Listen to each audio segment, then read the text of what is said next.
Good afternoon. Today I'd like to talk to you about Pyrrhus of Epirus. I'm going to start by asking you a question. Do you know the term Pyrrhic victory? Pyrrhic victory means to win a victory that is so costly, it's the same as a defeat. So, to conclude, a Pyrrhic victory is a victory that is so bad it should have been a defeat, and it's attributed to our good friend Pyrrhus of Epirus, one of the most brilliant generals of his age, who won every battle but lost the war. Thank you. Thank you, Joshua, for a very interesting presentation. My question is, do you know who taught Pyrrhus how to fight? You said Pyrrhus taught the Italians how to fight against the Greeks. Who taught Pyrrhus?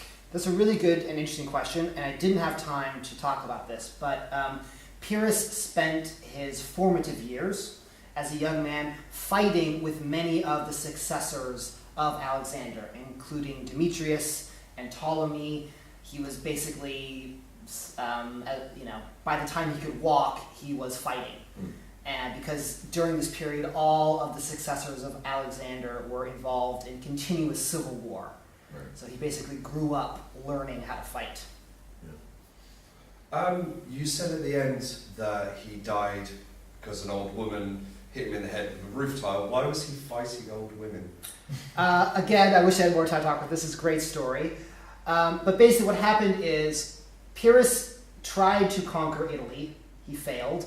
Then he tried to conquer Sicily, and he failed. Then he had to come back to Italy, where he again won but failed. He went back to Greece, where he tried to conquer more lands, and he was actually fighting in what we call Laconia, or Sparta. And again, he was winning, but in one particular battle, he was invading a small town, and there was street fighting, and some old woman on a rooftop picked up a roof tile and threw it at him, hit him in the head, and he died.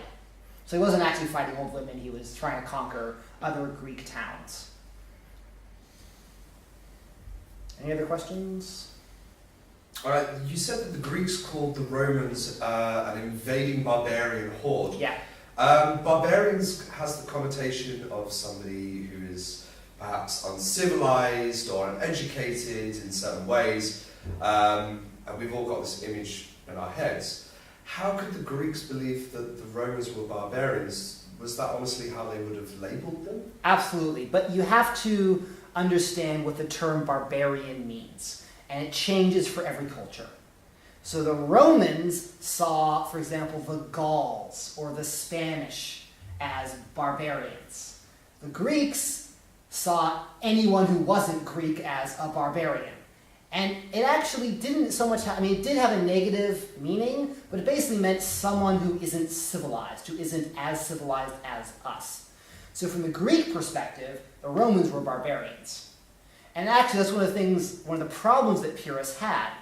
Because the Greeks in Italy were like, hey, you gotta help us, we're fighting these barbarians. And he actually had this image in his head of a bunch of tribal guys with clubs and half naked fighting them, and he showed up, and there was this really organized, disciplined Roman army.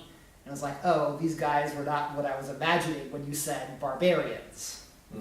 And in fact, what's interesting is the Macedonians, which is Alexander the Great was a Macedonian, the Greeks in Athens and Sparta and Corinth, they thought the Macedonians were barbarians.